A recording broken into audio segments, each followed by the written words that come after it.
haven't really seen a Bitcoin bubble yet because the public markets or the big boys, the billionaires, the pension funds, the nation states, none of these guys have really been in Bitcoin. But now that we're seeing all of these guys and the Larry Finks, the asset managers, and the hedge funds like Dalio, etc., get into Bitcoin, maybe we see a 2, 3, 4 year kind of super bubble in Bitcoin that is kind of around these Bitcoin treasury companies.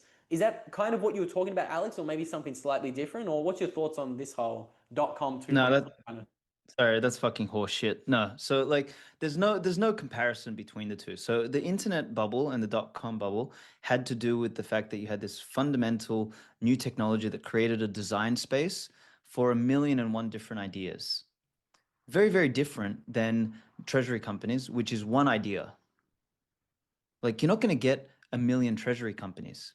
You will have 1,000,000 companies put Bitcoin on their balance sheet, but in terms of the treasury company play, like there'll be one or two or three in each market. Maybe in like bigger markets like America, there might be 10.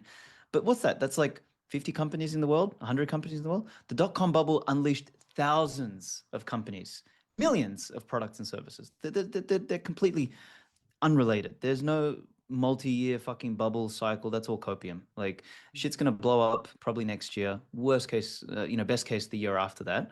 But I'm sorry, like the Bitcoin's top, as it's done in previous years and previous cycles, Bitcoin's top will probably last 10 days. That's it. It ain't coming any longer. Like the mania will be quite concentrated and quite isolated around Bitcoin because treasury companies are a different beast. We're not talking about, internet companies that have an idea, that are producing a product, that are creating something. Even though, a lot of the internet companies and dot-com bubble companies created stupidity and nonsense and all this sort of stuff, or a lot of their ideas were still early, they were multifaceted. Whereas a treasury company is literally, how can I financially engineer a mechanism so that the multiple of my net asset value is higher than what my assets are, right? So I've got a multiple on the net asset value. And then how can I use that to sell more shares so that I can buy more Bitcoin? And what will happen is people will converge around the number one, two, or three player in that market. Like the number one player in the world is obviously strategy. So when you do the math, it's a completely different thing.